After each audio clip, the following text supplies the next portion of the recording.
Canada's Additions to Reserve Creation Directive outlines the process by which lands can be added to reserve and new reserves can be created. This process, led by First Nations and supported by Indigenous Services Canada and Crown Indigenous Relations Northern Affairs Canada, is often a multi-year and complex undertaking.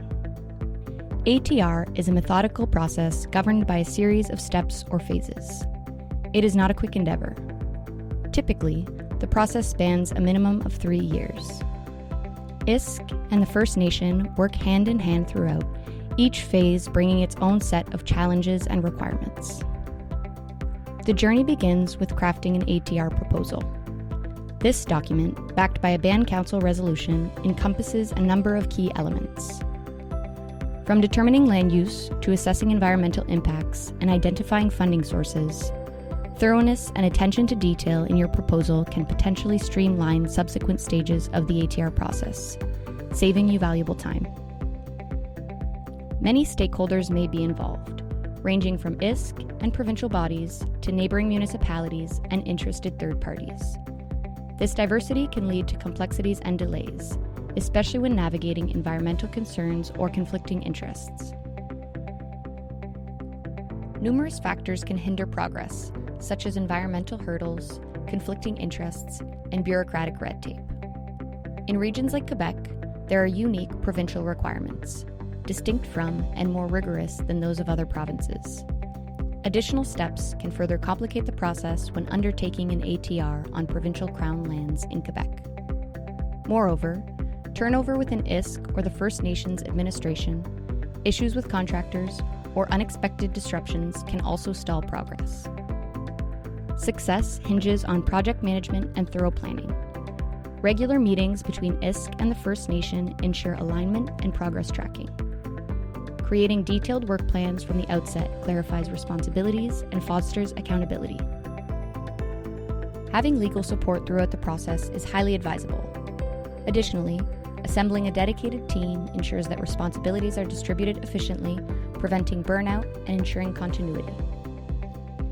Section 35 of Canada's Constitution Act mandates the federal government to accommodate Indigenous groups whenever it concerns actions that could potentially affect existing or anticipated Aboriginal or treaty rights. While Indigenous nations initiating an ATR can independently engage with neighboring Indigenous groups, the federal government ensures official notification of the project.